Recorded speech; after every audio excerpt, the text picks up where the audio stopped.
1:13, ¿verdad? Sí, Hebreos 1:13. Está después muchos. Dice, y otra vez yo confiaré en él. Y de nuevo, he aquí, yo a los hijos de Dios me dio. Yo y los hijos Que Dios me dio. Hebreos 1:13, ¿va? Ay, no es cierto, no es cierto. No es cierto. Hebreos 1:13. Dice, pues ¿a cuál de los ángeles dijo Dios jamás? Siéntate a mi diestra, hasta que ponga tus enemigos por estrado de tus pies. Ok, ya ven. ¿Qué le dice el Padre al Hijo? Siéntate a mi diestra. Sí, o sea, siéntate a mi derecha, ¿sí? En donde está mi autoridad, mi poder, ¿sí? Es lo que le dice al Señor. Entonces, por eso voy a poner esos textos para que vean y sustentar con la Biblia qué significa eso. Marcos 12:36. Una hermana que me busque Marcos 12:36 y otro el Salmo 110:1.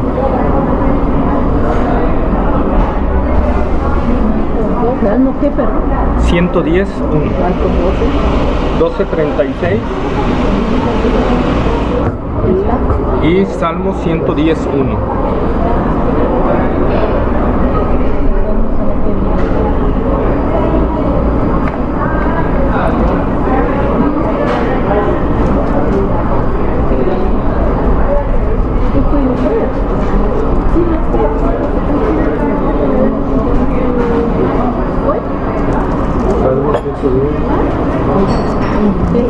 Salmo 110:1. ¿Quién tiene Marcos 12:36? Que lo lea, por favor. Yo busqué Salmo. Yo busqué a Salmo. Bueno. Marcos. Marcos, ¿buscaste tú? Porque el mismo David dijo por el Espíritu Santo, dijo el Señor a mi Señor, siéntate a mi diestra hasta que ponga tus enemigos por estrado de tus pies. Ok, ahí está. Y el Salmo 110:1 que dice lo mismo. Jehová dijo a mi Señor, siéntate a mi diestra hasta que ponga tus enemigos por estrado de tus pies. Ok. Entonces ya vimos que la diestra es eso, ¿verdad? La diestra también significa salvación y provisión. Salmo 16:11 y otro que me busque Isaías 41:10. Salmo 16:11 y otro que me busque Isaías 41:10. 16:11. No, Salmo 16:11 y Isaías 41:10. Isaías 41:10. ¿El Salmo lo busco? Ya lo tienes aquí. Salmo 16:11.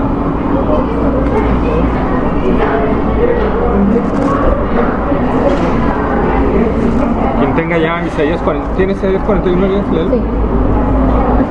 No temas, porque yo estoy contigo, no desmayes, porque yo soy tu Dios que te esfuerzo. Siempre te ayudaré, siempre te sustentaré con la diestra de mi justicia. Siempre te ayudaré, siempre te sustentaré con la diestra de mi justicia. Salmo 16:11. Me mostrarás la senda de la vida, en tu presencia hay plenitud de gozo, delicias a tu diestra para siempre. Ahí está, delicias a tu diestra para siempre. Ok, recordemos estos términos, ¿verdad? Que nos está hablando la Biblia en términos humanos para que entendamos a Dios, ¿verdad? Porque si Dios hablara en el lenguaje de Él no lo entenderíamos, porque tenemos que entender que Dios en su esencia no tiene manos, no tiene cabeza, no tiene pies, es espíritu, ¿sí? Y eso tenemos que entenderlo, ¿sí? Cuando Él se revela como forma de hombre es para que podamos entenderlo, porque si no, no lo entenderíamos. Por eso cuando Jesús habla con Nicodemo, cuando le dice: Nicodemo, si te he explicado las cosas terrenales, ¿cómo entenderás las celestiales? Imposible, ¿sí? Entonces cuando aquí nos habla de diestra, no es que Dios Padre tenga una diestra, ¿verdad? Tenga derecha, sino está hablando el simbolismo que significa poder, autoridad, salvación, provisión, ¿verdad? Sustento, justicia, ¿sí? Ahora, la otra figura que vemos ahí, ¿verdad? Es que dice que las tiene en su mano. En el original griego es como si la estuviera cerrando la mano. O sea, lo que les decía, no solo las tiene, sino las cubre con su propia mano, ¿sí? En el original griego. Además de eso, hay otra figura, una espada que dice ¿La espada qué está haciendo? ¿De dónde sale? De su boca. De su boca, ¿verdad? Literalmente está saliendo. O sea, Juan lo que estaba viendo era una espada que iba saliendo de la boca de Jesús, ¿sí? Y esa espada, ¿cómo era? ¿Y qué más? Pues bueno, en Apocalipsis. Sí, Apocalipsis 1:16. Y una espada aguda, Una espada aguda de 2 filos. ¿Verdad? De doble filo. ¿ok? La figura entonces es una espada saliendo. Esta espada, ojo, no es la espada de la armadura del cristiano. Es muy diferente. ¿Por qué? La espada que Pablo habla de la armadura del creyente cuando dice, y la espada que es la palabra de Dios, el griego que utiliza Pablo era la espada para defensa, que era una espada chiquita, una espada corta, que era para el cuerpo a cuerpo, una pelea para el cuerpo a cuerpo en defensa, ¿sí? La espada que está saliendo aquí del Señor es la que utilizaban los romanos para el ataque. Era una espada muy larga, que dicen que alcanzaba a medir lo de una persona promedio. O sea, la espada era tan grande como una persona promedio, por ejemplo, unos 60 medía la espada de largo, ¿sí? Entonces, esa es la espada que se está refiriendo y tenía precisamente 2 filos, ¿verdad? Esa espada. Además, esta espada es aguda, que significa que está afilada, ¿sí? Que está afilada por ambos lados, que está a punto, ¿para qué? Para penetrar a donde vaya a dirigirse la espada, ¿sí? La palabra, entonces esto simboliza que la palabra de Dios, es Jesús a través de su palabra, significa su potencia en su palabra, la ejecución de su palabra, lo que Él diga se va a hacer y al fin para el cual se va a destinar. Nosotros aquí en Apocalipsis estamos viendo que Jesús le está revelando a Juan las cosas que está viendo, las cosas que son y las que serán después de estas, ¿no? Entonces, lo que Jesús le está simbolizando a Juan cuando esta paz está saliendo, que todo lo que Él va a decir se va a cumplir. Y parte de lo que Él va a decir, y lo vamos a ir viendo en el Apocalipsis, son los juicios de Dios. Y eso simboliza la espada para el ataque. La palabra de Dios es la espada. La palabra de Dios es la espada, pero puede significar la espada para ejecutar o la espada para defenderse. En este caso, para el cristiano es de defensa. Cuando Pablo habla de la armadura de Dios, habla de esa espada, de la de defensa, que era una espada corta. Y esta espada que sale de la boca de Jesús era la espada que utilizaban los romanos para la guerra, para el ataque. Sí, era una espada larga. No sé si han visto las películas de la Edad Medieval, cómo tiraban esas espadotas. Bueno, es de la que dice que está saliendo de la boca del Señor. Esa espada entonces simboliza la palabra de Dios, la potencia de la palabra de Dios, la palabra que escudriña todo, que llega a lo más profundo, que corta, ¿verdad? Y que cumple con el objetivo al cual va destinado. La espada de 2 filos que hacía que ya sea por un lado o por el otro, te cortaba, ¿sí? Como fuera, de derecha, de revés, pero te cortaba, ¿sí? Lo mismo sucede con la palabra de Dios. La palabra de Dios, aparte de estar bien afilada, va cortando por ambos lados, ¿sí? Con esto estamos diciendo que Dios escudriña, y lo vamos a ver, los corazones, y nos lo abre totalmente con la palabra, y abre al ser humano con su palabra, ¿verdad? Y lo ejecuta a través de su palabra. Vamos a Hebreos capítulo 1, versículo 3, por favor. Cuando dice, ¿no?, que tu Biblia es tu espada, tu escudo. Así es. Hebreos capítulo 1, versículo 3. Hebreos capítulo 1, versículo 3.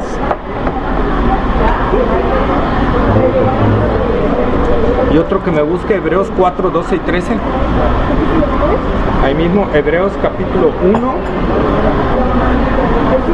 3. Y Hebreos 4, 12 y 13. ¿Sí?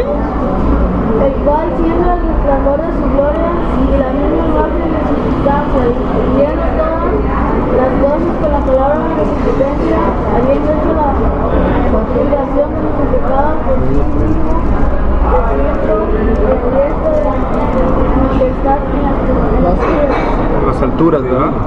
Entonces vemos que dice: quien sustenta todas las cosas con la palabra, ¿de qué? De su poder.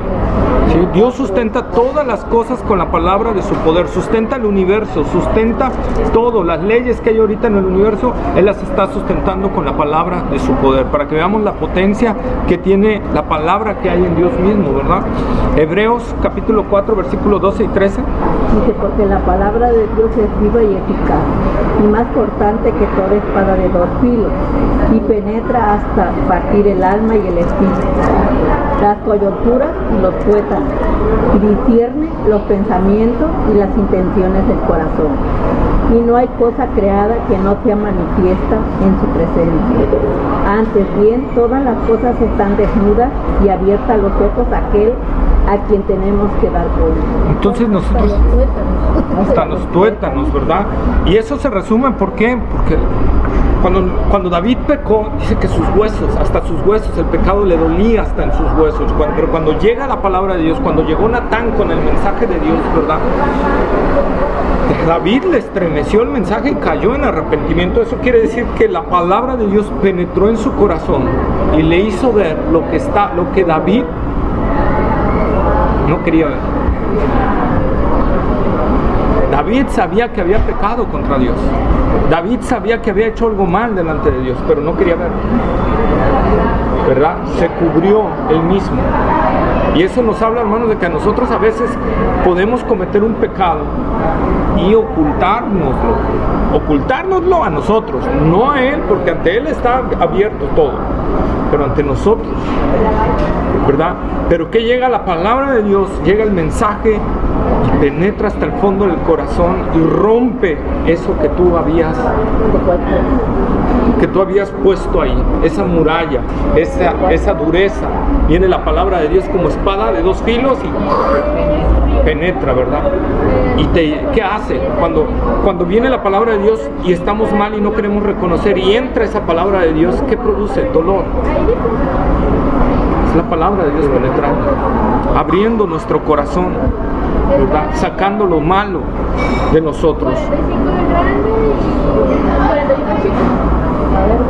Juan capítulo 12, versículo 48, por favor. Sí. Juan capítulo 12, versículo 48.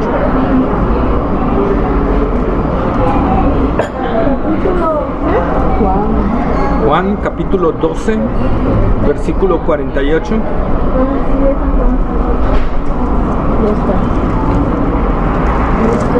48.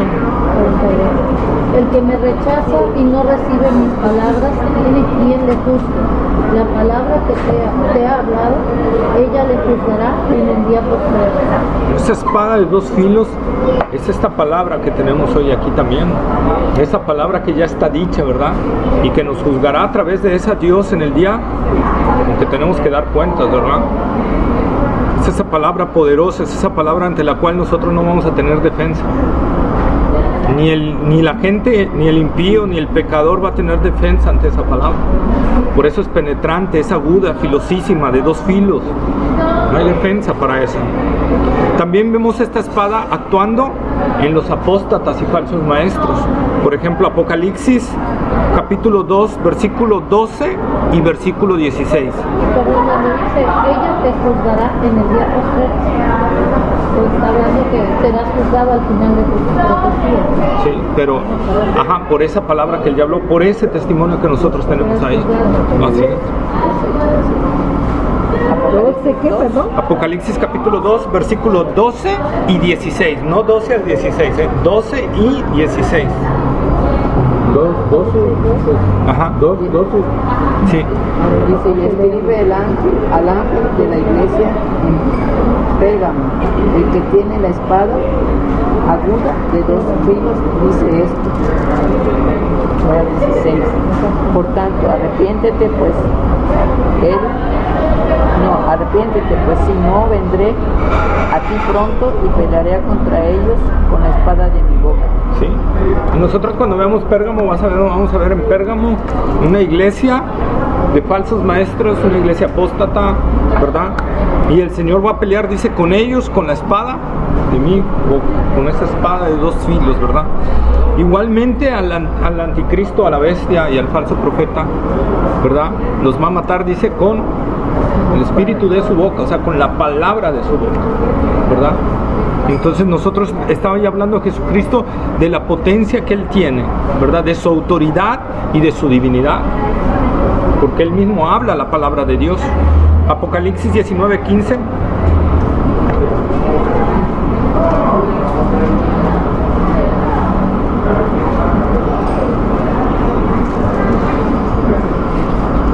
De su boca sale una espada aguda para herir con ella a las naciones, y él las regirá con vara de hierro, y él pisa el lagar del vino del furor y de la ira del Dios Todopoderoso. Ok, bueno, hermanos, entonces nosotros tenemos que ver, ¿verdad?, que la palabra de Dios puede ser una bendición para nosotros, porque a la vez es un arma defensiva que nosotros tenemos para defendernos de los ataques del mundo, de la carne, de Satanás, ¿verdad?, para fortalecernos, pero a la vez es un arma que puede volverse contra nosotros si no aplicamos bien. Vamos a ver varias cosas que cuando veamos las cartas a las iglesias, a las 7 iglesias, vamos a ver también la palabra de Dios ahí actuando en la iglesia, ¿verdad? Entonces nosotros tenemos que poner mucha atención a esta palabra que tenemos nosotros ahí, porque ella nos va a ayudar. Vamos a recordar las palabras de Cristo en Lucas capítulo 9, versículo 26.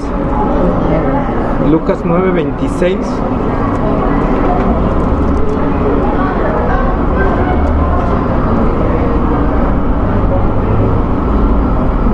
¿Lucas 9 qué?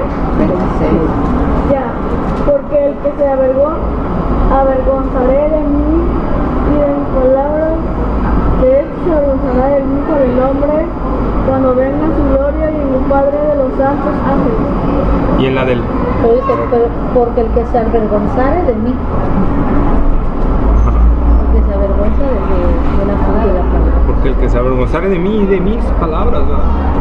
Yo también, de este dice, se avergonzará el Hijo del Hombre cuando venga en su gloria y en la del Padre y de los santos ángeles. ¿Sí?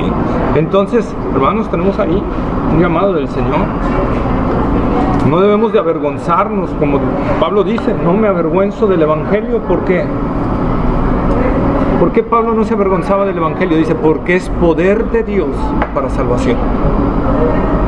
¿Sí? No me avergüenzo, no me debo avergonzar de la palabra del Señor, porque es poder de Dios para mi vida, para salvación, o puede ser poder de Dios para mi vida en disciplina, ¿verdad? Entonces tengo eso y por eso debo de prestar atención a lo que el Señor dice. Lucas 21:33, lo voy a leer, anótenlo por ahí. Lucas 21:33 dice, el cielo y la tierra pasarán, pero mis palabras no pasarán. 21:33. Por responder como Simón, ¿verdad, Pedro? Que dice, Señor, ¿a quién iremos si solo tú tienes palabras de vida eterna? ¿A quién podemos ir? Si solo a Cristo. Solo a través de Cristo nosotros podemos reconocer que el libro que tenemos en nuestras manos es palabra de Dios. Solo a través de Cristo esa palabra se vuelve viva para nosotros. Solo a través de Cristo nosotros podemos entender, ¿verdad?, la palabra de Dios como lo que es la palabra de Dios. No hay otro, hermanos. Pero aquí bueno, a mí me hace sentir, a la vez dices la palabra de Dios y te sientes bien porque de un lado Dios es amor, pero lo que más te dice es que ten cuidado, ¿no? Te portes mal porque la misma vez serás juzgado, también hay temor, el temor de Dios. Sí. Tenemos que tener, por eso dice la palabra, para el que es salvo no está en duda la salvación, pero dice, ocúpate en tu salvación con temor y temblor, porque Dios es el que produce tanto el querer como el hacer en ti, a través de su palabra. Entonces nosotros tenemos por eso que ocuparnos de ese libro que trae palabra viva a nosotros. Como la historia de Saulo. Como Saulo, que perseguía a los cristianos. Así es. Y cambió drásticamente, ¿verdad? total y enteramente, y ahora pudo entender más cosas que antes no entendía. Dice Jesús, el que me ama, mis palabras guardará. El que ama realmente al Señor, el que ha sido salvado por el Señor, el que ha sido cambiado y transformado por el Señor, dice, mi palabra guardará. Y mi Padre le amará, y vendremos a Él y haremos morada con Él. Eso es una verdad cierta, hermanos. Pero dice, pero el que no me ama, ese no guarda mi palabra. Y la palabra que habéis oído no es mía, sino del Padre que me envió. Hermanos, ¿estamos guardando la palabra del Señor? ¿Estamos realmente guardando esa palabra que sabemos que es poder de Dios para transformar nuestras vidas? ¿O que se va a convertir en poder de Dios para juzgar a las naciones y juzgar todo aquel que tomó en vano su palabra? Nosotros necesitamos examinar que en realidad que estamos creyendo en la palabra de Dios. La Biblia, ¿cómo lo tengo? ¿Como un libro religioso o lo tengo como la palabra real de Dios? Y si lo tengo como la palabra de Dios, entonces debo de estudiarlo. Debo de meditarlo. Sí, pero también hay que ponerla en práctica, ¿no? En la vida de uno. Usarlo en la vida. Ah, claro. Que realmente si nada más la escudriña uno, la ley y ya, la dobla, la guarda y ya. Y al rato anda uno haciendo cualquier otra cosa que no debe de hacer, que no está correcto, pues ya de qué sirvió que estábamos leyendo la palabra de Dios y no sé lo que nos dice Él. Sí, amén, amén. Hay que escudriñarla, meditarla, ¿verdad? Y después aplicarla. En la meditación está precisamente eso. O sea, cuando uno está meditando, uno está, por ejemplo, vamos a poner un ejemplo, Salmo 23, Jehová es mi pastor, nada me faltará. Y voy meditándola. ¿Qué significa que Jehová es mi pastor? ¿Qué significa que nada me faltará? ¿Qué significa que su vara y su callado me infundirán aliento? ¿Qué significa eso? Ese salmo está precioso para que meditarlo y desbaratarlo así, palabra por palabra, ¿verdad? Su vara y su callado, ¿qué significa eso? La protección del Señor y la corrección del Señor. La vara era para corregir a la oveja, el callado era para proteger a la oveja. El callado era con el que el pastor peleaba con el oso o el león. El callado tenía como una especie de U, donde si la oveja se quería jalar, el pastor alargaba el callado y la jalaba. La vara era para bien necia, ¿verdad? Entonces nosotros debemos de ver eso. Por eso dice el salmista, tu vara y tu callado me infundirán aliento. La corrección infunde aliento en nuestras vidas, ¿verdad? Entonces eso es meditar. Eso es meditar cuando nosotros, por ejemplo, Juan 1:1, en el principio era el verbo. ¿Qué es eso en el principio?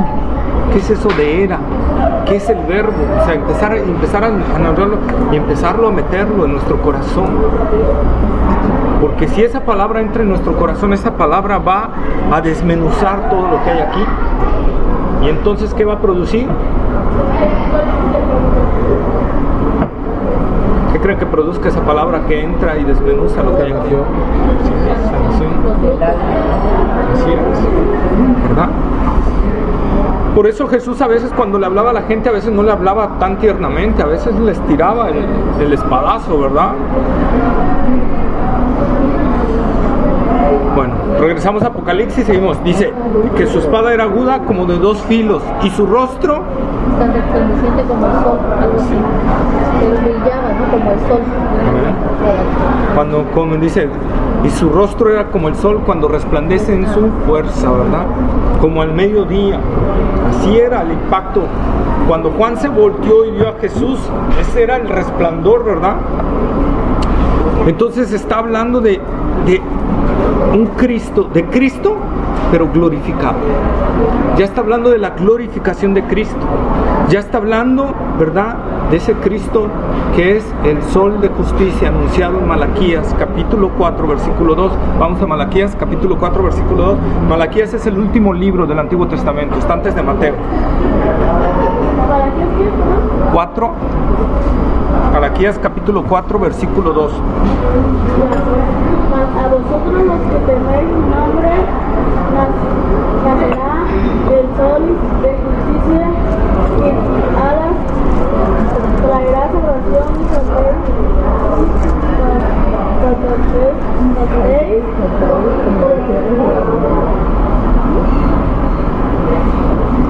16. Y seré como los becerros de la manada. Como becerros de la manada, ¿verdad? Pero dicen, a todos los que teméis mi nombre, nacerá el sol de justicia. Ese sol de justicia es Cristo. Simboliza a Cristo. Mateo capítulo 17, versículo 2. Capítulo 2. 17:2. Mateo 17, 2. Y se transfiguró delante de ellos, y resplandeció su rostro como el sol, y sus vestidos se hicieron blancos como la luz.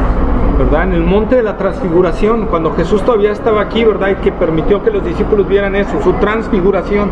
¿Cómo se transfiguró? ¿Qué dice? ¿Otra vez? ¿Cómo resplandeció? Su rostro como el sol. Bien. ¿Sí? Hechos capítulo 26, versículo 13.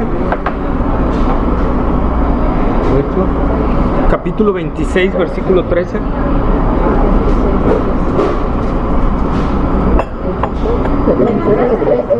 Hechos 26, 13.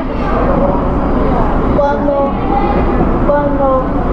a mediodía, oh rey, yendo por el camino vi una luz del cielo que sobrepasaba el resplandor del sol, la cual me rodeó a mí y a los que iban conmigo. Entonces, vean, ¿cómo era ese resplandor? ¿Qué sobrepasaba? ¿El resplandor de quién? Del sol. Entonces Pablo, ¿verdad? El perseguidor de la iglesia, cuando va camino a Damasco a mediodía, ¿verdad? Yendo por el camino, dice, vi una luz que sobrepasaba el resplandor del sol. Imagínense cómo era la luz y cuando está unido con el sol y era más fuerte. Y era más fuerte que el sol. Entonces, ¿verdad? ¿Y por qué es así Jesús? Bueno, Hebreos 1.3, perdón, nos dice algo que nos puede ayudar mucho.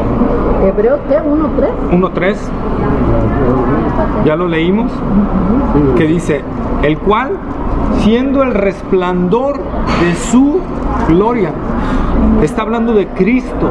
Cristo dice, siendo el resplandor de su gloria, ¿de la gloria de quién? Del Padre. O sea, estamos hablando de esa chequina, de esa, ¿verdad?, que se veía en el Antiguo Testamento. El resplandor de la gloria de Dios es Cristo.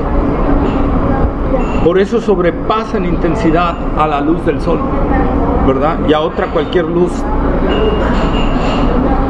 Así Juan deja en claro que Jesucristo había resucitado. O sea, al estar hablando así, dice que su rostro era, ¿verdad?, resplandecía más que el sol. Estaba hablando, ¿verdad?, de ese Cristo, lo que les decía, resucitado. Y hacía ver que sus lectores, ¿verdad?, que no solo Cristo había resucitado, sino que había sido glorificado. Ahora tenía una naturaleza glorificada, no una naturaleza normal. Y vamos a ir viendo ahorita por qué. Sí, más todavía, algo más fuerte fue esto que vio Juan que lo que vio en el monte de la transfiguración, porque Juan estuvo en el monte de la transfiguración. ¿Quiénes estuvieron en el monte de la transfiguración? Fueron 3.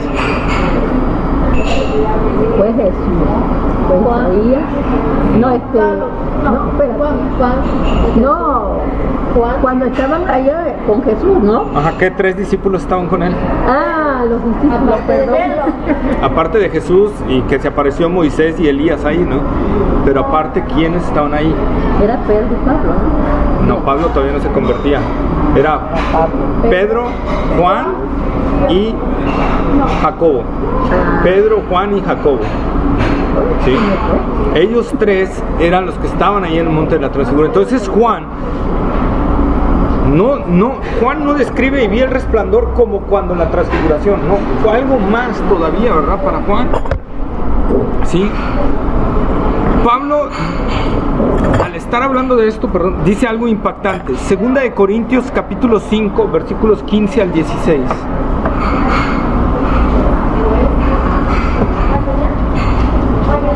Segunda de Corintios. Capítulo 5, versículo 15 y 16. Sí, Segunda de Corintios capítulo 5, versículos 15 y 16. Y por todos murió, para que los que viven ya no vivan para sí, sino para aquel que murió y resucitó por ellos. De manera que nosotros de aquí en adelante a nadie conocemos según la carne, y aun si a Cristo conocimos según la carne, ya no lo conocemos así. ¿Qué está diciendo ahí Pablo? Que si aún a Cristo conocimos ¿en qué? En la carne, ya no lo conocemos así. ¿Sí? Ahora nuestra vista y fe deben de estar en el Cristo glorificado. Ahora nuestra vista debe de estar en el Cristo que resucitó y se levantó de los muertos y que tiene toda autoridad y todo poder y todo señorío. Nuestra vista debe estar ahí. Pablo dice, yo ya no pongo en mis ojos en el Cristo que anduvo aquí. Yo estoy poniendo mi vista en el Cristo que resucitó. Y en Él nosotros tenemos que poner la vista. ¿Sí? Yo no tengo que poner la vista en un Cristo sangrante, agonizante, ¿verdad? Yo tengo que poner la vista en el Cristo que resucitó. ¿Manda? Cristo vivo. Así es, en Cristo vivo. ¿Sí? Porque Pablo lo dice en ahí mismo en Corintios, ¿verdad? Dice, porque si Cristo no resucitó, entonces vana es nuestra fe, ¿verdad? Pero como Cristo resucitó, pues entonces, ¿verdad? Tenemos esa victoria, hermano. Entonces nuestra vista debe estar puesta en el Cristo resucitado, ¿sí? Ahora, esta visión que vio Juan de los cabellos blancos de Jesús, ¿verdad? De sus ojos como de fuego, de sus pies como bronce bruñido que vimos en las otras clases, de su rostro que resplandecía como el sol, de la boca que estaba saliendo una espada aguda de 2 filos, provocó en Juan unos efectos, y los vamos a ver, por favor. Apocalipsis capítulo 1, versículos 17 al 20. Apocalipsis, ¿qué pasó? Capítulo 1, versículos 17 al 20, que le vamos a denominar consecuencias de la visión, ¿verdad?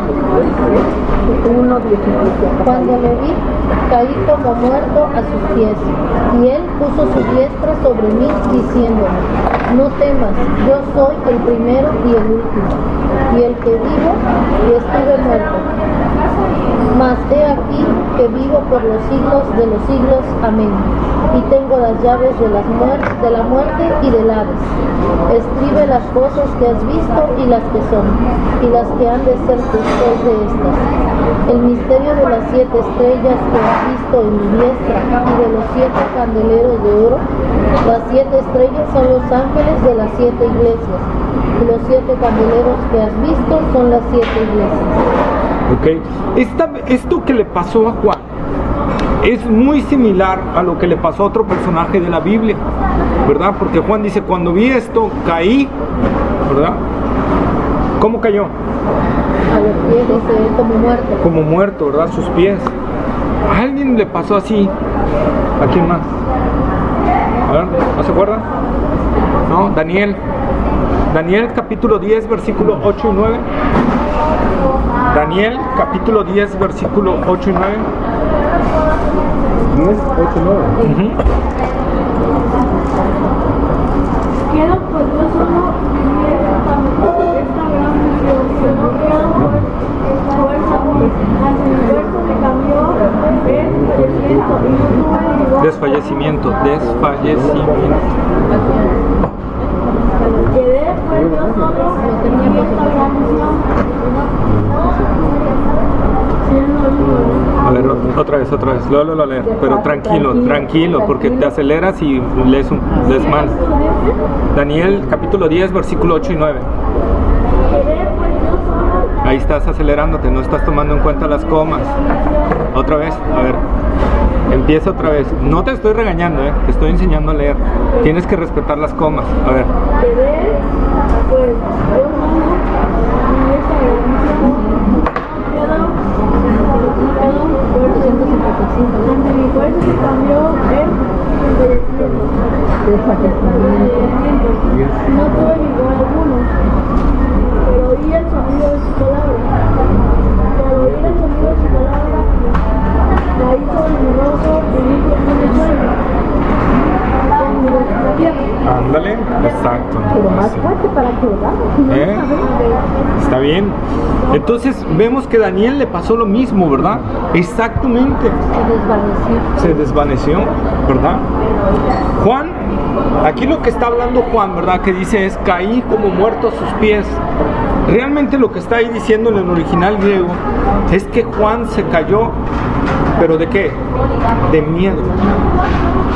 Juan se desvaneció del miedo que le produjo esa visión y cayó a los pies del Señor, como alguien que dice casi perdóname la vida, ¿no? O sea, reconoció que lo que estaba viendo era algo más que una simple visión.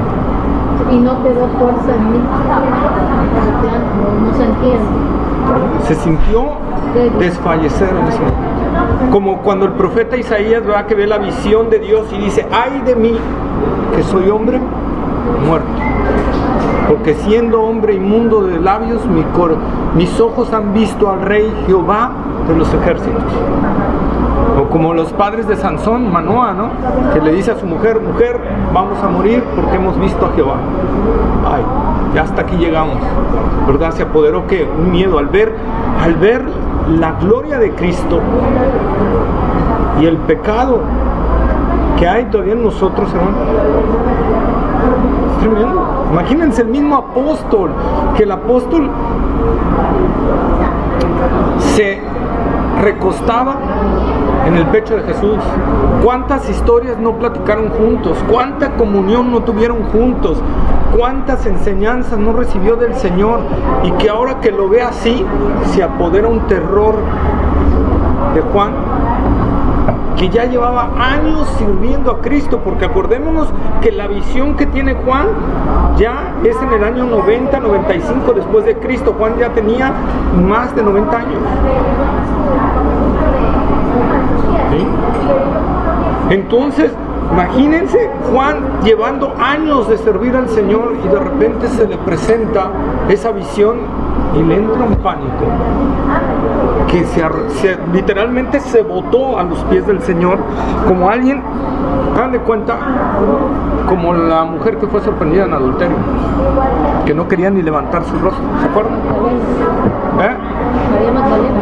No, la mujer sorprendida en adulterio, María Magdalena. Cuando le dice que tiene la primera piedra, ¿no? Así es. Cuando la vienen y le dicen, Señor, fue cachada en adulterio, ¿verdad? Se le dice, bueno, ¿Qué le dijo?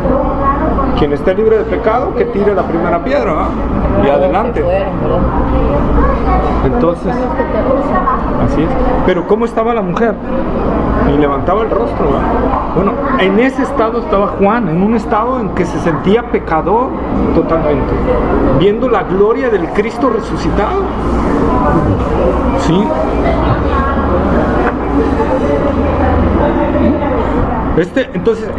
Por eso es que les digo que esta visión que tuvo Juan fue superior a la que vio en el monte de la transfiguración, que les produjo miedo, igual, ¿verdad? Pero no un pánico de arrepentimiento, no un pánico de sentirse viles pecadores, y aquí sí se sintieron, ¿verdad? Juan se sintió que hasta ahí había llegado. Bueno, porque ahí Jesús todavía no había muerto. No. Cuando lo vieron ahí,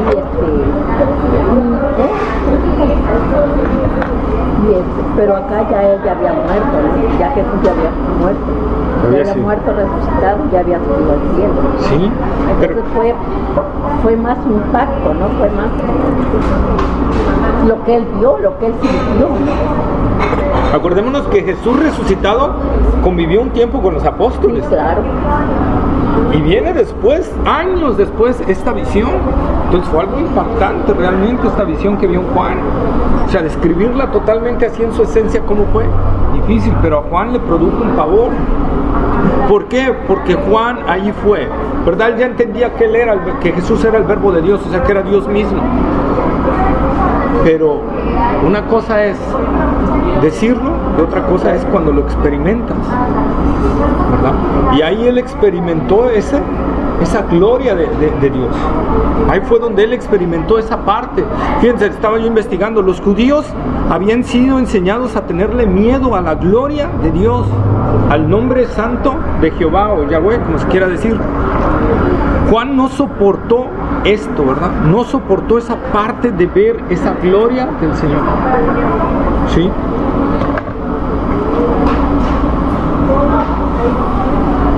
Bueno, ese Jesús glorificado, hermanos, esa visión que tuvo Jesús, eso que Juan vio, ahí, es el mismo Jesús que la palabra de Dios dice que donde 2 o 3 se reúnan en su nombre, ahí Él va a estar. Ese Jesús que vimos que sus ojos como llamas de fuego, ¿qué quiere decir? Que escudriñan todo lo que hay en nosotros, que pueden penetrar en lo más profundo de nuestro corazón y pueden saber lo que hay adentro, que a Él no nada se le puede ocultar, ¿verdad? Sus cabellos, blancos como la lana, que dijimos, sabiduría, ¿verdad? Entonces, a ese Jesús que vio Juan y que ya lo describimos, es el que está hoy aquí reunido en medio de nosotros. Y es el que hoy nos está viendo a cada uno, a ti, a mí, a él, a aquel, a todos nos está viendo hoy, reuniéndonos aquí, y está examinando nuestras vidas. Y está hablando a nuestro corazón en este momento. Yo creo que el Señor está hablando a nuestro corazón y está hablándonos de cosas que estamos haciendo bien y está hablándonos de cosas que estamos haciendo mal y que sabemos que tenemos que arrepentirnos y dejarlas. Yo sé que la palabra de Dios obra así. Yo cuando estoy hablando y enseñándoles aquí la palabra de Dios, Dios está hablando a mi corazón y hay cosas que está moviendo también en mi corazón. Entonces por eso sé que también está obrando en el corazón de todos ustedes. Y por eso nosotros tenemos que meditar en eso. Si Dios me está viendo, si el Señor Jesucristo me está viendo en este momento y me está viendo con su vista, vamos a ponerle así, de rayos X espiritual, y puede ver todo lo mal que estoy haciendo, ¿qué puedo hacer? Tengo 2 reacciones: mentirme a mí mismo y ocultarlo, o arrepentirme y dejar de hacer lo que estoy haciendo. Esas 2 opciones, pero ese mismo Cristo glorificado está hoy aquí, hermano, porque donde 2 o 3 se reúnan en mi nombre, Él dijo, ahí yo voy a estar en medio de ustedes. ¿Amén?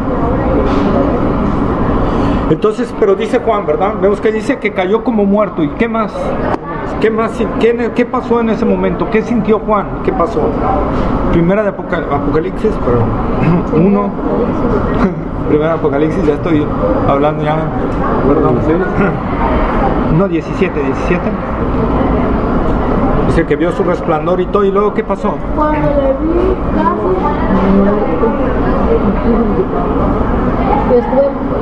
y estuve muerto más de ahí que vivo por los siglos de los siglos. Amén. ¿Viste? Sí, Apocalipsis 1:17. 17. caí Así pero que ya leímos esto.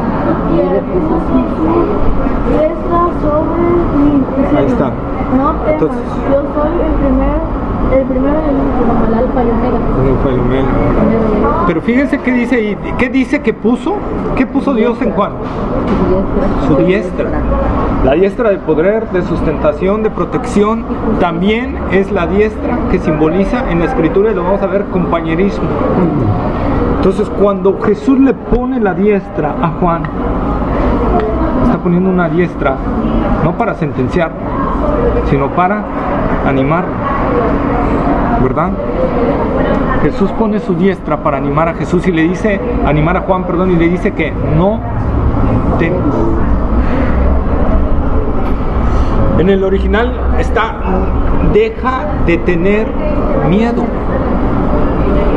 Recordemos que era el miedo que tenía Juan, de ser aniquilado en ese momento ante la gloria de Dios, ¿verdad? De su pecado, de su maldad. Y Jesús le dice, Juan, deja de tener miedo. Y le pone la diestra en señal de compañerismo, de protección, ¿verdad? De amor. Vamos a Gálatas 2:19 para que vean que también el poner la diestra significa señal de compañerismo, ¿verdad? Gálatas, capítulo 2, versículo 9. 9. Sí, 2:9. 9. Gálatas 2:9.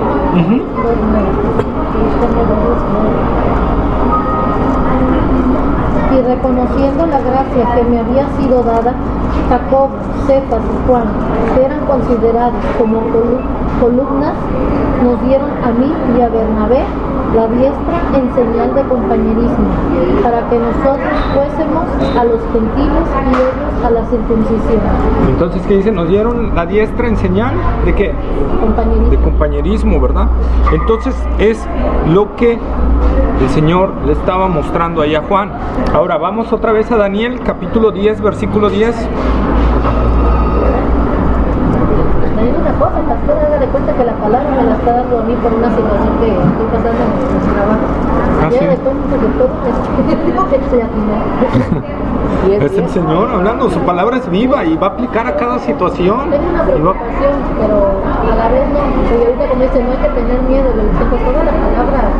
Ya de cuenta que me hizo recordar ahorita los últimos días, una situación que me sombra. Y nunca me había pasado. Y le cuento a él que ahorita más mi papá necesita el seguro social.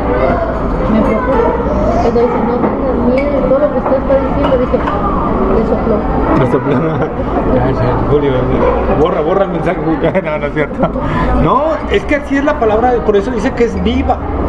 Porque va a hablarte a ti, va a hablar a ella, va a hablar a él, va a hablar a él, va a hablar a él, va a hablar a mí, y en diferentes cosas y en diferentes situaciones.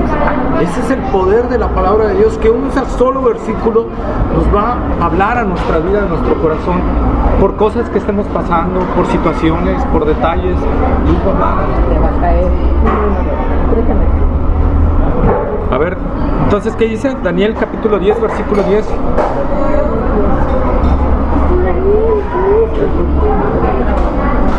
Y he aquí una mano me tocó e hizo que me pusiese sobre mis rodillas y sobre las palmas de mis manos. Otra vez hizo que la chica desvaneciera. Entonces, ¿ya ven? Se postró. Otra vez, ¿verdad? Lo tocó igual que a Juan.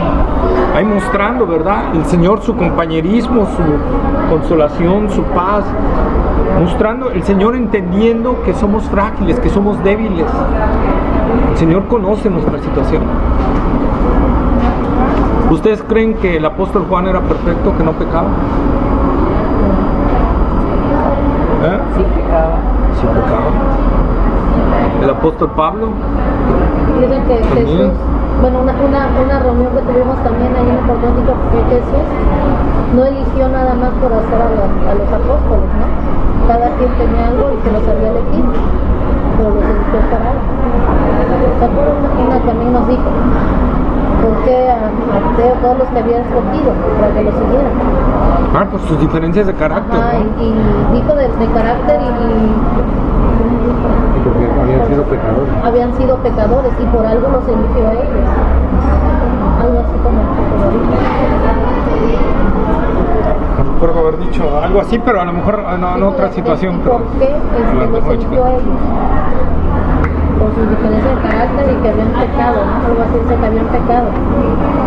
Sí, sus diferencias de carácter. Cuando hablamos de las diferencias de caracteres, por ejemplo, que a algunos de los discípulos le llamaban los hijos del trueno, ¿no? Y que Jesús convivió y lo soportó, que por eso nosotros teníamos que soportar también a los hermanos que son difíciles de soportar.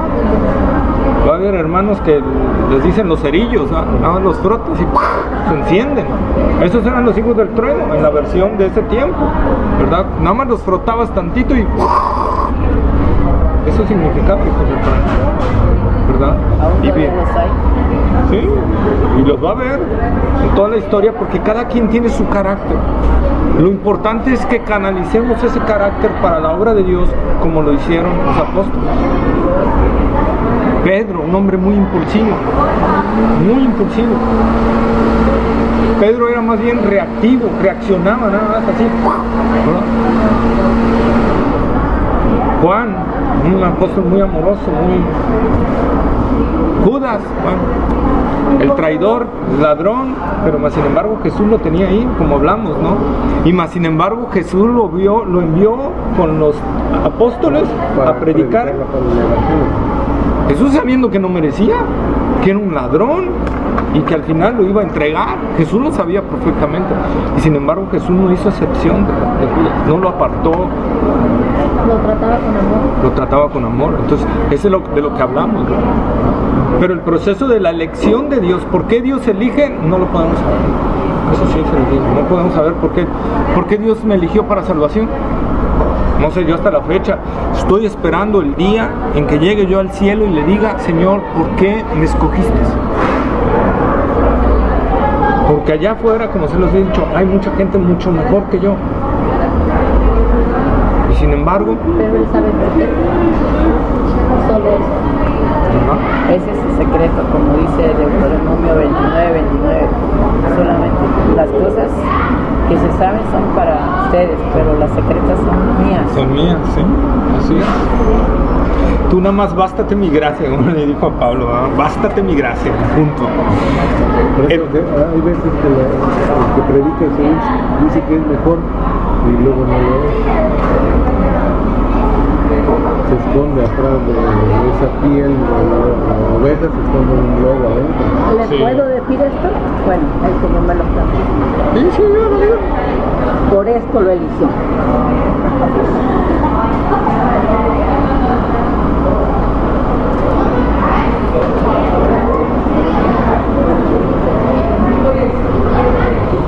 Ahora, ese es el fin de la elección. Ser un Por pueblo eso, y santo. para eso lo eligió. A lo mejor está en mi carne, ¿verdad? Lo Sí. sé, a lo mejor No, no. en mi carne. Está bien. Aquí lo que estamos hablando es ¿qué Dios vio? Simplemente porque lo ama. Para elegir. Ese es exactamente. Porque lo ama y punto. Porque y esa, y esa es la contestación real y está en el antiguo.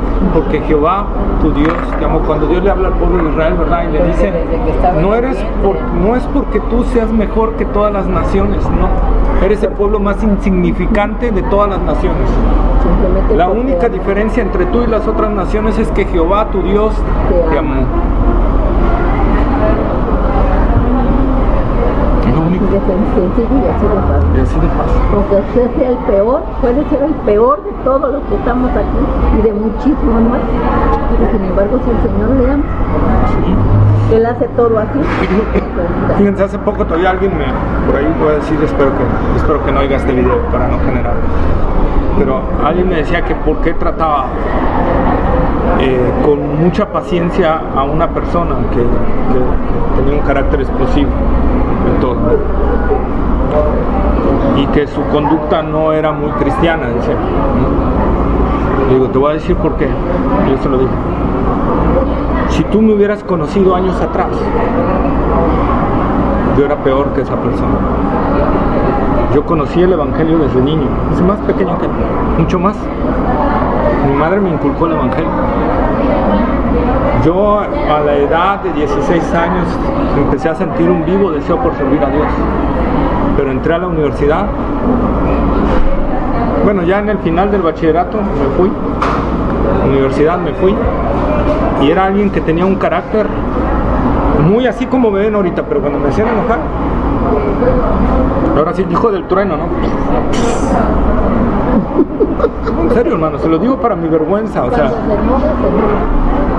yo, si alguien me hacía enojar dentro del salón, aunque estuviera el maestro en la clase, yo me podía agarrar a golpes ahí con esa persona. Así se lo digo. Yo perdía la noción de mi mente. Si 10 se me venían encima, yo contra los 10 me iba. Se me perdía hasta la noción de lo que me privaba la ira, el enojo, el coraje. Le ganaba la ira. Le digo, y yo veo a Dios teniéndome paciencia. Una paciencia que si yo hubiera sido yo en ese entonces, yo hubiera abandonado a esa persona. Pero Dios estuvo ahí conmigo, y vez tras vez me enviaba su palabra, y me enviaba su palabra, ya sea por medio de alguien, ya sea por medio de algo que yo leía, pero Dios ahí estaba, trate. Hasta que se cumplió lo que dice Jeremías, me sedujiste y fui seducido, más fuerte fuiste que yo, me venciste. Entonces, yo como le digo, Yo le digo, esto que estamos hoy aquí reunidos no es una obra mía, es una obra de Él. Yo solo predico su palabra y Él es el que hace el cambio, no yo. Yo no puedo presionar a nadie para cambiar. Yo no puedo presionar a nadie para decirle, ya deja de hacer eso. Puedo orientarlo, puedo hablarle, puedo aconsejarle, pero no puedo presionar. Esa es una obra del Espíritu Santo. Entonces, yo por eso les digo, hermanos, que eso es lo que nos habla el Señor, a amarnos, a soportarnos, porque somos diferentes, porque venimos de diferentes culturas. Y a lo mejor va a haber alguien que la cultura le dice que yo no debo de poner la cuchara aquí, y se va a molestar porque yo pongo esa cuchara ahí, ¿verdad? Y a otro le va a molestar porque, no sé, no le gustan las camisas Polo Sport, y le gusta que vengan con camisa larga la gente. Todas esas diferencias tenemos que soportarlas en el amor de Cristo. ¿Sí? Bueno, volvamos al tema. Entonces nosotros podemos ver, hermanos, ¿verdad? Que el Señor nos ve con ojos de amor, con ojos de compañerismo, y nos ve no solo como discípulos, no solo como gente que necesita de su gracia y misericordia, nos ve también como hermanos, ¿verdad? Vamos a ver Hebreos capítulo 4, versículo 14 al 16. 4, versículos 14 al 16.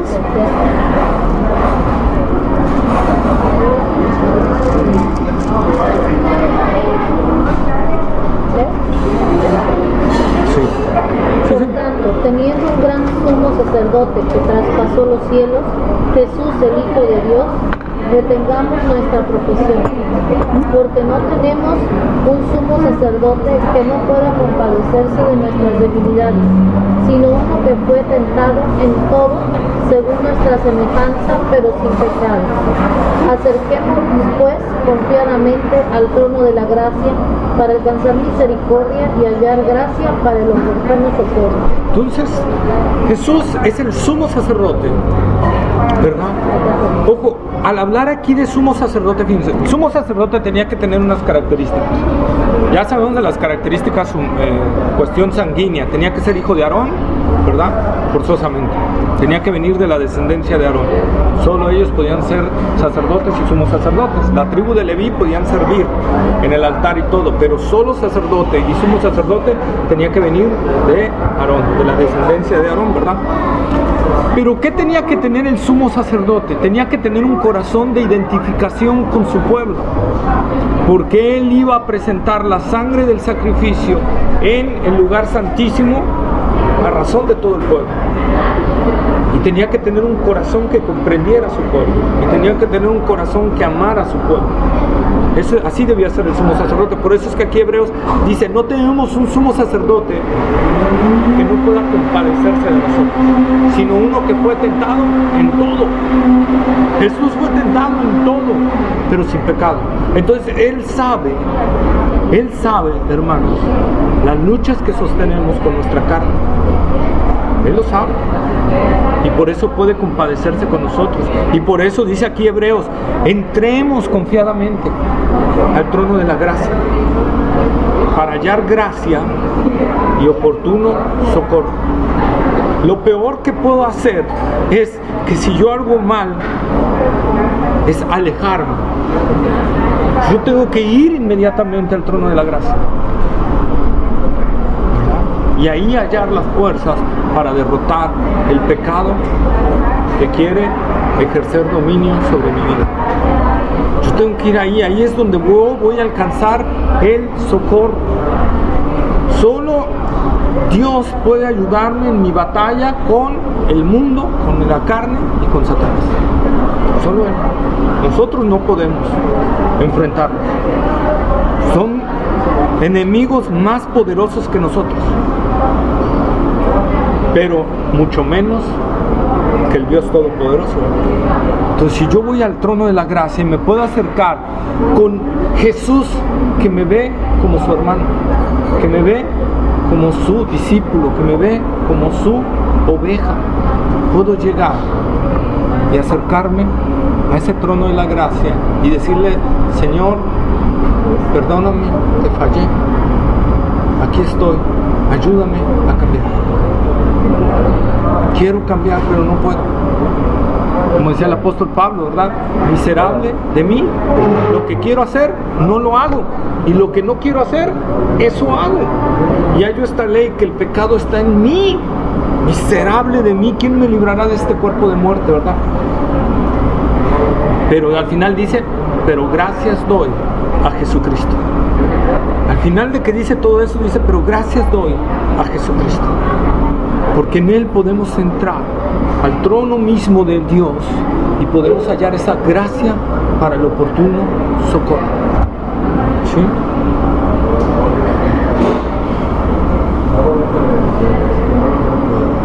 Dice el doctor Hervis Carballosa aquí, nos dice, el verbo precedido de la negativa no temas significa literalmente deja de temer, lo que sugiere que la actitud de Juan era de un autojuicio.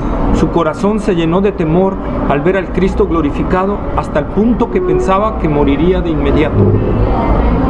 ¿Sí? Lo que les decía hace rato, ¿verdad?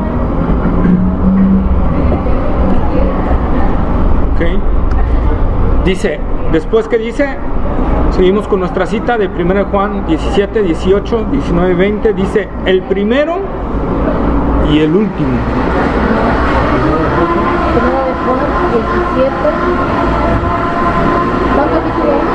1, 17, y acá vamos al 17, vamos en el 18, ¿no?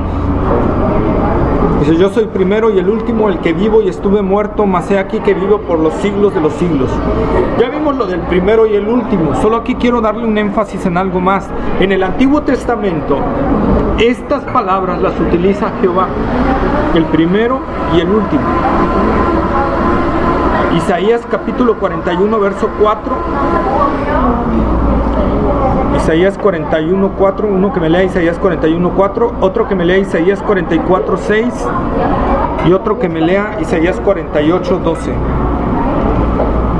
Isaías 41, 4. Isaías 44, 6. Y Isaías 48, 12. Óyeme Israel, el de 12. Amén. Óyeme Israel, pueblo de Jacob, a quien he llamado, yo soy el único Dios, yo soy el primero y el último. Sí, ya vemos. La Biblia habla Sí. Es el principio y el fin de los tiempos. A ver, Tengo Isaías 44, 6. 6. Ajá. Así dice Jehová, Rey de Israel, y su Redentor, Jehová de los ejércitos. Yo soy el primero y yo soy el postrero, y fuera de mí no hay Dios. Ya ven cómo esas mismas palabras las utiliza Jesús y esas palabras son de Jehová. Isaías 41, 4, ¿quién lo tiene? Dice, no temáis ni os amedrentéis. No te lo hice oír desde la antigüedad y te lo dije. Luego vosotros sois mis testigos. Isaías No hay 41, 4. Dios. 44. 41, 4. Ah, 41, 4. Sí. Es que ya los otros ya las Dice, leyeron. ¿quién hizo y realizó esto? ¿Quién llama a las generaciones desde el principio? Yo Jehová, el primero, y yo mismo con los postreros. Y ya ahí vemos, ¿verdad? Entonces aquí el primero y el postrero nos está hablando de la eternidad, ¿verdad? Atributo exclusivo de Dios. Nadie tiene eternidad más que Dios. ¿Sí? Se me figura como el árbol, ¿no? Ninguna rama puede vivir lejos del árbol. De la eternidad está Dios y nadie vive fuera de él. Fuera de él, así. Una rama es cortada, muere, Muere. se aleja del árbol. Si todos los seres fueron creados, Dios no fue creado. Dios es el único eterno. Todos los seres tienen un principio. Cuando los creó Dios, Dios no tiene principio. Dios es el único eterno, porque Dios es desde la eternidad y hasta la eternidad. Por lo tanto, es el único que tiene ese atributo. Se le llama el atributo exclusivo de Dios, ¿verdad? Eternidad, dice el doctor Samuel Pérez Milos, no es ausencia de tiempo, sino atemporalidad. ¿Qué significamos con atemporalidad? Que no existe el tiempo para Él. Para Dios es lo mismo el pasado, el presente y el futuro. Para Dios es lo mismo. Como le dijo a los apóstoles, yo estaré con ustedes hasta el final de los tiempos. Se nunca dijo hasta cuándo. No para siempre. Sí, pero esa sería su presencia, su inmanencia. Aquí estamos hablando de su eternidad, que el tiempo a él no le afecta. O sea, para él puede irse al pasado, puede irse al presente, puede irse al futuro. Por eso él conoce el futuro. Él sabe lo que va a pasar al final. El tiempo lo creó Dios para nosotros. Por eso Génesis 1:1 dice, en el principio creó Dios. Ahí fue cuando se creó el tiempo. Antes no había tiempo. O sea que Él puede saber nuestro pasado, nuestro futuro, presente. ¿Sabe todo? Por eso dice Dios que él conoce las cosas desde el inicio hasta el fin. Él las conoce.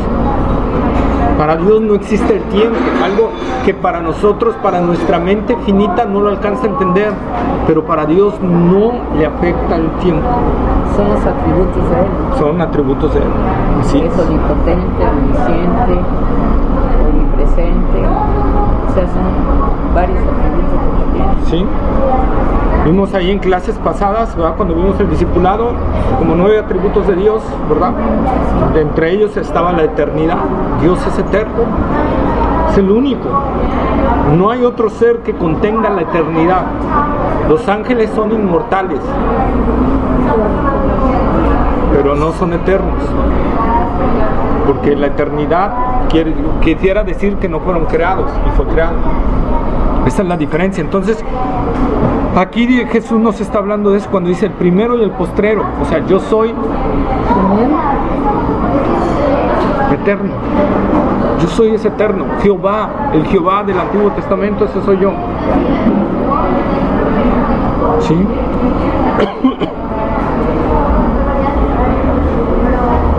Dice, cuando le dice, deja de tener miedo, y lo voy a ampliar aquí más, porque soy el creador en diálogo de amor con la criatura, manifestando en mí como Salvador misericordioso.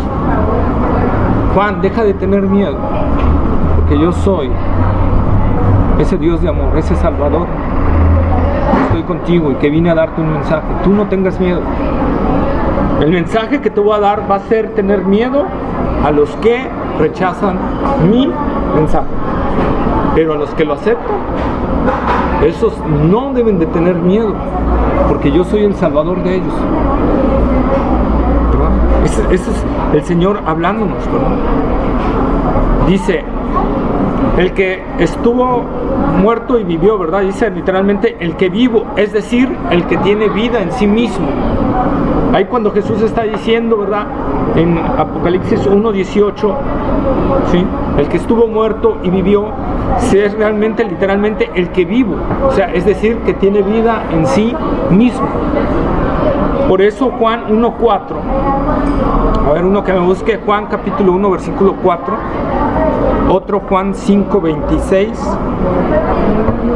Juan 1:4. Juan 5:26. Otro que me busque, Juan 6:51.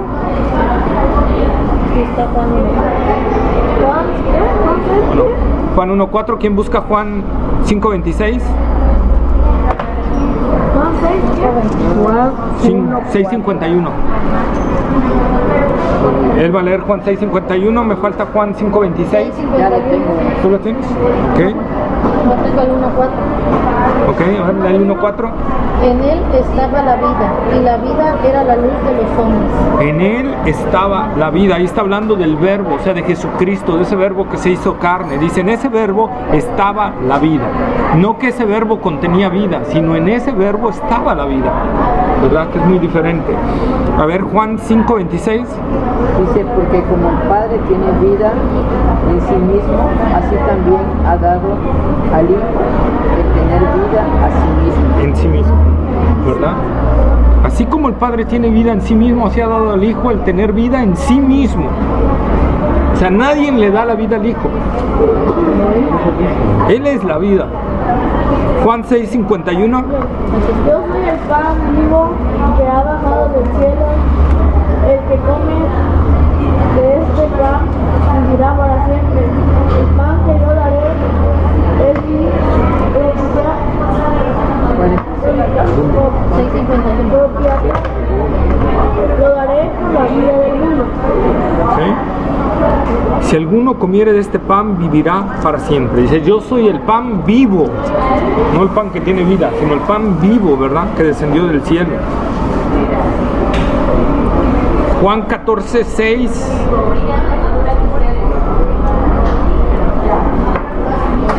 Hermana, a ver, voy a dar cita todavía. Hermana, Juan 14:6, hermana, primera de Juan 1:1, espérame, primera de Juan 1:1 y 2, Juan 11:25, y ahí si quieren leer, ahorita lees. Primera de Juan, ¿qué? Perdón. Juan 11:20. Primera de Juan 1:1, 1:1, 2. Juan 1:2. Es que ya no Sí. se las 11:25. Ajá.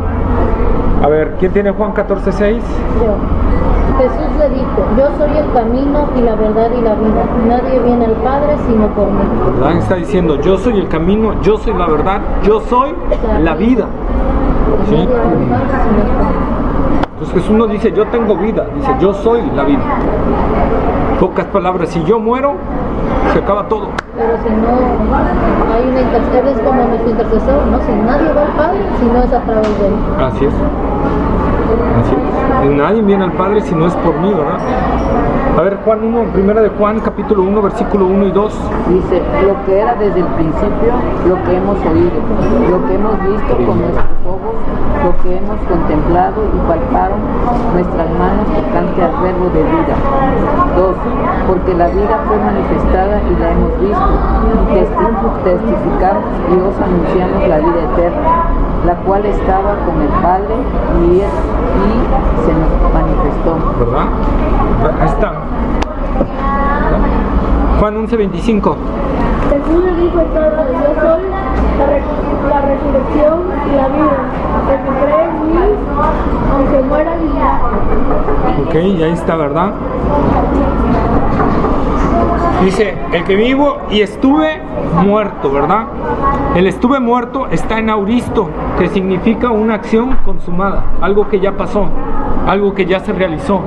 Yo soy ese Jesús que tú conociste, Juan, pero ahora resucitado. Ahora con un cuerpo de gloria y poder. Ahora recuperando esa dignidad que tuve antes. ¿Se acuerdan la oración de Jesús? Padre, que vuelva a tener esa gloria que tuve contigo, ¿verdad? ¿Se acuerdan? Cuando estuvo en el monte que él oraba, ¿no? Así es. Cuando estuvo en el monte Sinaí, Antes de morir. en el monte de los lamentos, ¿no? Getsemaní. Getsemaní, ¿verdad?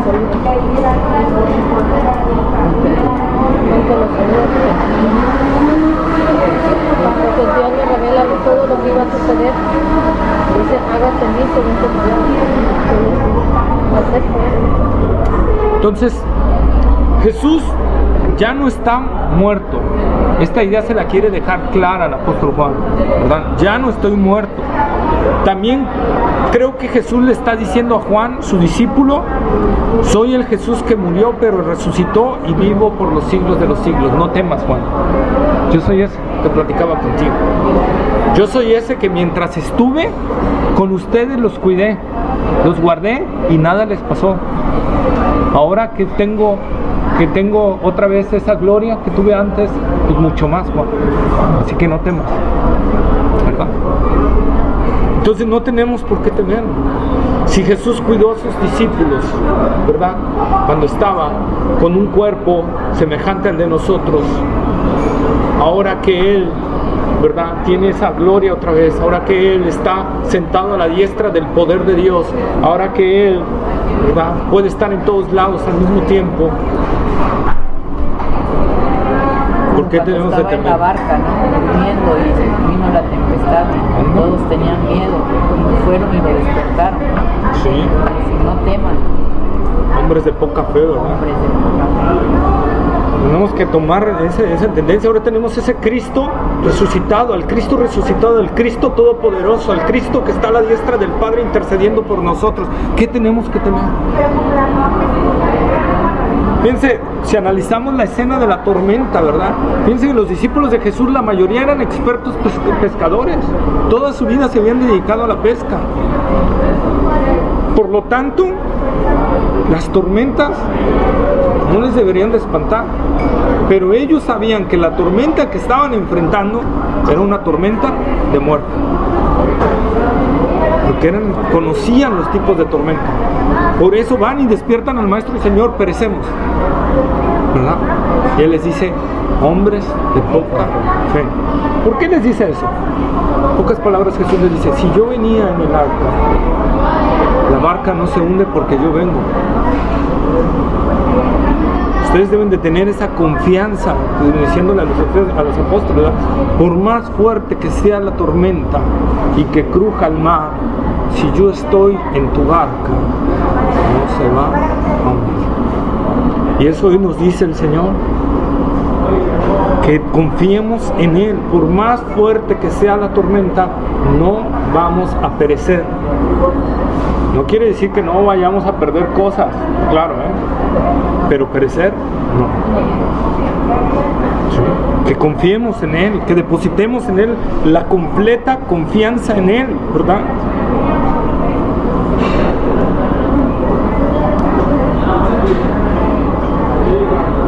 Romanos capítulo 8, versículo 32. Cuando haces el hincapié, no quiero decir que no perderemos cosas.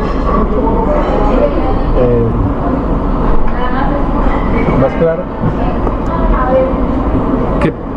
Que te puede costar perder casa,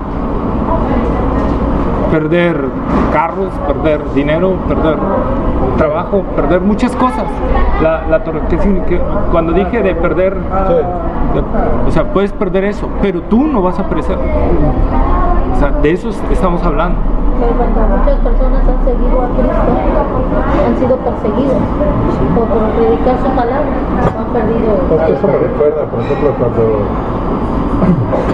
mucha gente empieza, ¿no? Pues a empezar, entonces, oye, ahora me veo peor, ¿no? O sea, perdí esto por seguir, ahora perdí la chamba, pero no se va a acabar, no te va a pasar nada. No se va a acabar y Dios ha prometido proveer. Es que, bueno, yo lo veo así. Sí, por eso son pruebas, ¿no? Por eso son te pruebas, preguntaba. como que Satanás te tienta para que te regreses a lo que hacías y te hagas a un lado de la palabra de Dios. Y si no estoy perdiendo, mejor me regreso y me salgo porque me iba mejor antes. Te vas por la economía, te alejas de Dios, pero como que el demonio te tienta. Ahora, tenemos que ver, hermanos, que en la escena que Jesús presenta, ¿verdad?, acerca de los que le quieran seguir, Él habla claro.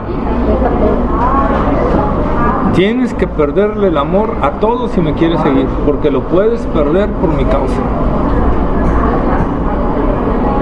Seguir a Cristo te puede costar todo. Entonces, si estás dispuesto, Jesús dice sí. Sigue. Si no, regrésate, ¿verdad? Cuando me refiero a que estamos en la barca y que no vamos a perecer, hablamos de nuestra salvación. Pero seguir a Cristo nos puede costar hasta la vida, porque a cristianos les costó la vida en el circo, ese romano, ese me fue ahorita el nombre, ¿verdad? Les costó la vida a muchos cristianos en la Inquisición, les costó la vida a muchos cristianos en muchos tiempos, ¿verdad? Y hoy en día le cuesta la vida a muchos cristianos en el Medio Oriente. Entonces, seguir a Cristo te puede costar todo lo que este mundo te puede ofrecer. Pero a cambio Jesús dice, no vas a perecer. Va a haber vida eterna.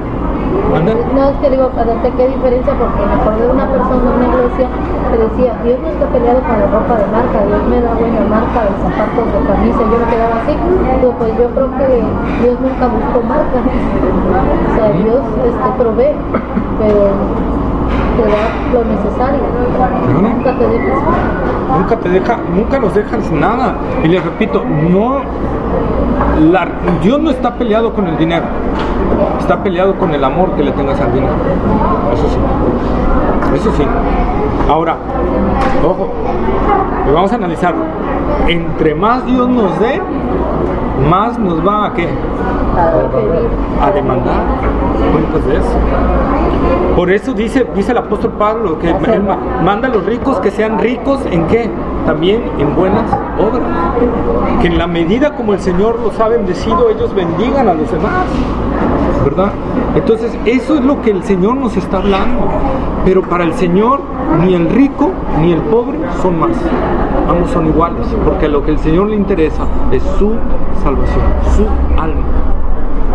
Si yo puedo traer aquí, bueno, que no la traigo, estas camisas son, se los aclaro, son de 100 pesos, me las compro en Milán. Pero se ponen igualitas que las que compraba antes en Sears, que valían como 700, 800 pesos. Descubrí que se ponen igualitas, se abrochan igual. No, que me dijo eso, y yo me quedé así, digo, pues mi blusa es un de 50, pero digo, yo creo que Dios no ve ropa, ve corazones. ¿Ah, y sí? como que se enojaba, ¿no? Pero yo decía, no.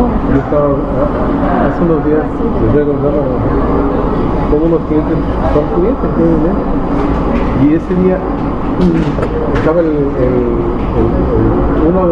esposo de la dueña del dueño, uno de los dueños, pero era el esposo, y estaba molesto porque su esposa le compra ropa de marca.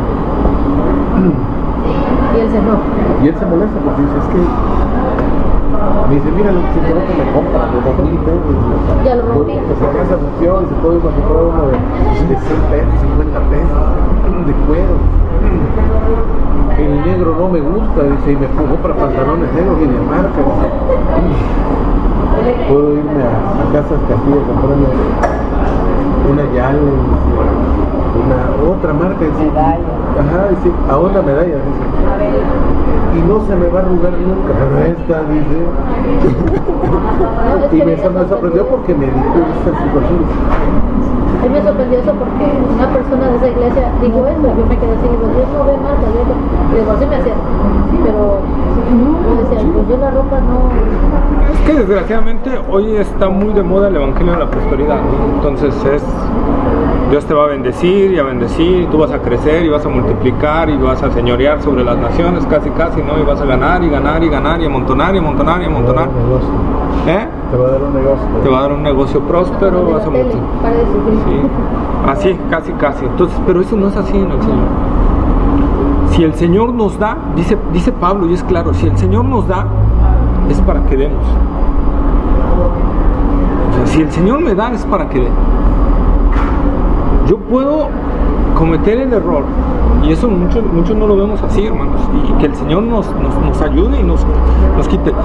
Si yo almaceno, que no es malo ahorrar en cierta medida, también aclaro, no se vayan a ir por otro lado, pero si yo almaceno en el sentido de acumular,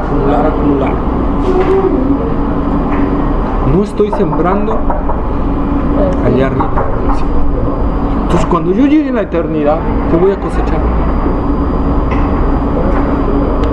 Dijera por ahí un pastor que me encanta porque sus predicaciones eran taladrantes, Leonard Ravenhill, que ya murió, tiene años, pero él decía, yo no quiero llegar al cielo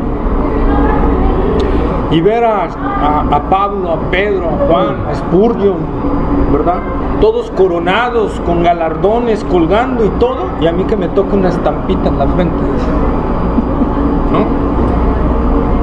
O sea, imagínense, una estrellita ahí nada más, y todos galardonados y todo. Eso es lo que la Biblia, cuando lleguemos a ese punto que vamos a hablar más adelante, que ya vamos a empezar con las cartas a las iglesias, y vamos a encontrar al que venciere. Hay recompensas eternas en el cielo. Aparte de que el Señor le ha placido salvarnos, que no mereciéramos nada de ser recompensados ni nada, a Él le place recompensar a los que le sirven. Entonces nosotros vamos a recibir recompensas eternas. Pero si yo almaceno aquí, el mismo Señor dijo, no os hagáis tesoros en la tierra, donde el orín y la polilla corrompen, sino en el cielo, donde allá no vas a perderlo. Aquí puedes almacenar una gran fortuna. ¿Qué ha pasado con gente? Yo conocí a gente que tenía dinero y de repente una devaluación o el mercado bursátil se les fue o algún detalle pasó y se les desapareció todos los ahorros de su vida. Se les desapareció todo lo que sus papás les heredaron. Todo desapareció. Pero si nosotros invertimos allá arriba, ¿verdad?, vamos a obtener esa bendición del Señor. Ok, pues yo creo que ya le voy a ir a dejar porque ya no están como que diciendo. ¿Ya? Ya Yo cierran a creo las que 11. pensó que eso que le hablaba, ¿no? Porque hablaba, por eso yo creo que No, pensó que No, vino a apagar el clima. Allá cierran a las 11. hizo así, desde que pensó allá que Allá el café con él. No, es que le había pagado. No, porque está ¿Hay todavía gente? sí, yo creo que afuera también. No, es que yo creo que pensó que la dijiste. Es que yo sí, que como le está diciendo, le está No, viendo. es que vino a apagar el clima, vi que apretó y apagó Sí, apagó el clima. apagó, entonces por eso dije, ay, ya no están No, pero yo vi que se apagó la luz aquí también. Quedamos en Sí, ya. Romanos 8:32, ¿no? Sí, Romanos 8:30, ¿ya lo leímos? No. 8:32. Dice, el que no escatimó ni a su propio hijo, sino que lo entregó por todos nosotros, ¿cómo? Nos dará también él todas las cosas. Así es. Si Dios no escatimó a su propio hijo, sino que lo entregó por nosotros, dice, ¿cómo no nos dará también con él todas las cosas? Ojo, repito, aquí no se está refiriendo a las cosas materiales, se está definiendo a todas las cosas espirituales para que venzcamos, para que podamos vencer y llegar a la meta, ¿verdad? Si Dios ya entregó a su hijo, Que es lo más grande y que él tiene. Claro. Si Y era- lo dio aquí por salvarnos a nosotros. dice, ¿cómo no nos dará con él, o sea, con Cristo también, todas las cosas? Entonces, hermanos, tenemos una gran esperanza en el Señor. Y a esa visión que ve Juan del Cristo resucitado, del Cristo glorificado, tenemos también que verla nosotros. Pero nosotros ya es aquí a través de la palabra. Y verlo y entender que ese Cristo que se le apareció a Juan es el mismo Cristo que murió por mí en la cruz del Calvario, pero que ahora está vivo y vive por los siglos de los siglos para darme perpetua salvación. Y que no va a desampararnos nunca, nunca, nunca, ¿verdad? Luego dice, mas he aquí que vivo por los siglos de los siglos. Amén. ¿Sí? ¿Qué significa? Pues lo mismo, la eternidad, ¿verdad? De Él. La voy a resumir. La eternidad del Señor. Y cuando dice amén, ¿qué está diciendo? Así es. Así es. Como lo estoy diciendo, así es. Confirmándolo el Señor, ¿verdad? ¿Ok? Bueno, lo vamos a dejar ahí porque viene otra parte que dice, y tengo las llaves de la muerte y del Hades. Ya vamos a empezar a hablar de... Hades era el dios, ¿no? De los romanos, de la muerte. Vamos a ver qué significa Hades. No es que por una caricatura que No, sí, en la cultura griega estaba el Hades que lo dominaba cierto personaje. La película de Hércules, ¿no? De caricaturas, ahí es donde sale Hades, que se llama la muerte. Era la mitología griega. Vamos a ver en la judía qué significaba el Hades. No. Hades significa futuro. Cuando llega la sexta, estudias todos los dioses de Mesopotamia, China, Egipto y la India. Obligatorio. Vamos a verlo porque a grueso modo la muerte es el estado y el Hades es el lugar. Fíjate como ahorita en los libros de sexto de primaria ya aparece Jesús. ¿Ya? Es En como el el libro de Seol, sexto, ¿no? en la historia romana, la historia de Roma, ponen el nacimiento del cristianismo. Y ponen, apareció un profeta. Lo ponen como el profeta que decía ser el hijo de Dios. Y pasa ahí, y los discípulos, el inicio del cristianismo, cómo inició Pedro y todo, y unas imágenes. Y empieza el nacimiento del cristianismo, y nada más dice, murió crucificado por amor a su padre. Así nada más lo toca el libro ya de la secta y lo corta, porque no debe haber religión. Nada más lo toca como profeta. Y ponen ya el nacimiento, lo que es el cristianismo. Pero pues vamos a profundizar más y les aseguro que en la medida que vayamos profundizando